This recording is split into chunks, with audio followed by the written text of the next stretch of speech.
My name is Gary Schultz.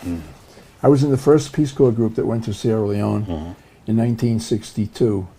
We arrived in Freetown on January 2nd, 1962, and I was assigned to teach history and civics at the Albert Academy on Berry Street.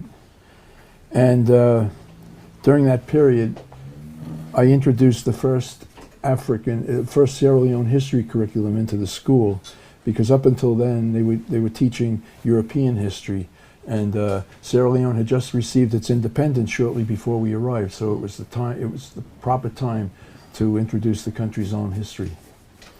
And I even learned that you met the first Prime Minister of Sierra Leone, Sir Milton Margai. Dr. Milton Margai. Well, that was some funny story, because while I was teaching at Albert Academy, at the end of the day, we used to go to Lumley Beach. Okay. And there was a time, this is 1960, early 1960, no, yeah, mid-1962. Okay. No one had seen Dr. Margai for a few weeks, and there were rumors that he was ill and everything. Okay. So we went to Lumley Beach one evening, and as the sun was coming down, these two vehicles pulled in behind the palm trees. And in those days, they had big palm trees, so you couldn't see the vehicles. Yeah. So a group of people came out. There were two men. There was a tall man with a walking stick, looking very, very important, and a very old, elderly man who was dressed in kind of shorts and and then there was a lady and two ladies and one small boy.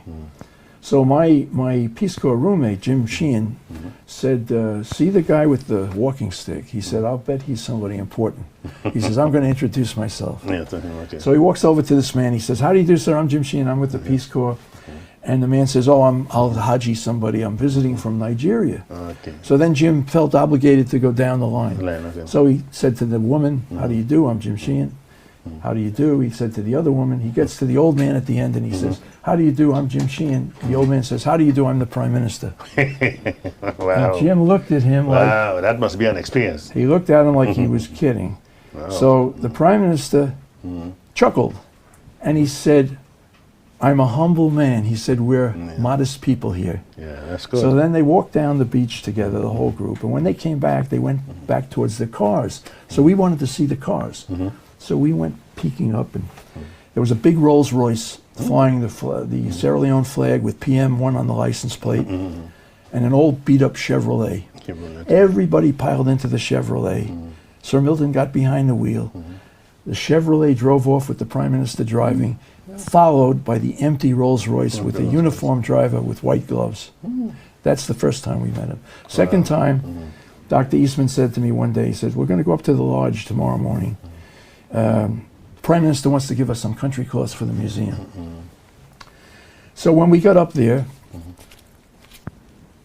and of course, Dr. Eastman had been the senior medical officer back in the days when Sir Milton was a junior medical officer, so, and he treated him accordingly.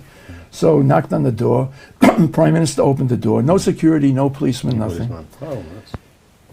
Took these country course out of the cases, and Dr. Eastman said, I'll take this one, I don't want that one, I'll take this one, I don't want that one. And the Prime Minister just stood there and smiled, and that was the second time. Very humble, very humble man. We used to see him driving around Freetown in the back of that Rolls Royce, all by himself, huddled in the corner because he was embarrassed to be seen in the vehicle. So, I think I saw some in the old Daily Mail newspapers. Yes, yes. When he went to the stadium during the Independence Anniversary celebrations. He is very shy. He was a very shy man. Okay. He came to the museum one day when I was there, and I was introduced to him. They said, this is Gary Schultz, he's with the Peace Corps. And he just sort of looked at me and went like that. I thought, I guess he doesn't remember us from the beach. Yeah, from the beach, yeah. So.